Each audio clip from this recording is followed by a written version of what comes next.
मेवात के नौगांवा थाना क्षेत्र के तेलियाबास गांव में मंगलवार को एक ही परिवार के दो पक्षों में चल रहे जमीनी विवाद ने भयंकर रूप ले लिया।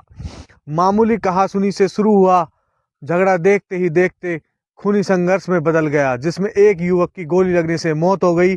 मृतक रफीक के बड़े भाई बरकत की पत्नी संजीदा ने बताया कि उनके परिवार की 10 बीघा जमीन है। इसी में से 3.5 बीघा जमीन को लेकर परिवार के ही लोग सुफेदा और हमीदा के साथ पिछले 1 महीने से विवाद चल रहा था। दोनों पक्षों में कई बार बहस और झगड़े हो चुके थे। संजीदा ने कहा कि करीब 20 दिन पहले भी आरोपियों ने उनकी सास आसीना पर फावड़ा से हमला कर दिया था, जिससे उनका सिर फट गया था।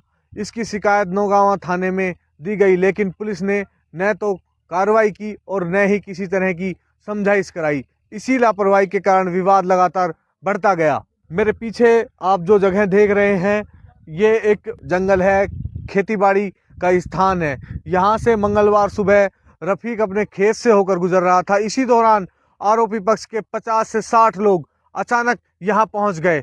उनमें से करीब 15 लोगों के हाथों में बंदूक और धारदार हथियार थे।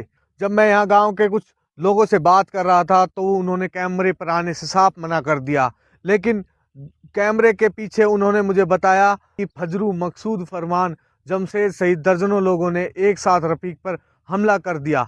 भीड़ ने उस पर लाठी डंडों से वार किए और मकसूद पुत्र फजरू ने उस पर नज़दीक से गोली चला दी। गोली रफीक के सिर से लगी और आर पार निकल गई। रफीक को गंभीर हालत में अलवर के एक निजी अस्पताल में लाया गया, लेकिन डॉक्टरों ने जांच के बाद उसे मृत घोषित कर दिया। रफीक की मौत की खबर जैसे ही परिवार को लगी, उसके बाद पूरे गांव के अंदर मातम छा गया। हमले की सूचना मिलते ही रफीक के परिजन खेत में पहुंचे, लेकिन यहां पहले से ही भारी संख्या में मौजूद हमलावर उन पर भी टूट पड़े। उन्होंने परिजनों पर गोलियां बरसानी शुरू कर दी। लगातार लगभग बताए जा रहे हैं कि 15 जो राउंड थे उन्होंने फायर किए। जमीन पर गोलियों के कई खोखे भी मिले हैं। हमलावरों ने घायल पड़े लोगों को भी नहीं छोड़ा और फावड़े से पीटते रहे। परिवार और ग्रामीणों का कहना है कि अगर पुलिस 20 दिन पहले की शिकायत पर गंभीर कार्रवाई करती तो आज ये हादसा नहीं होता।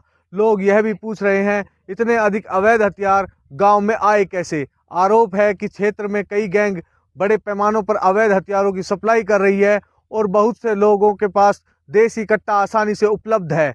ग्रामीणों का कहना है कि पुलिस दावा कर रही है कि वह दबिश लगातार देती है, लेकिन इतनी संख्या के अंदर कारतूस कहां से आए? इतनी संख्या के अंदर हथियार कहां से आए?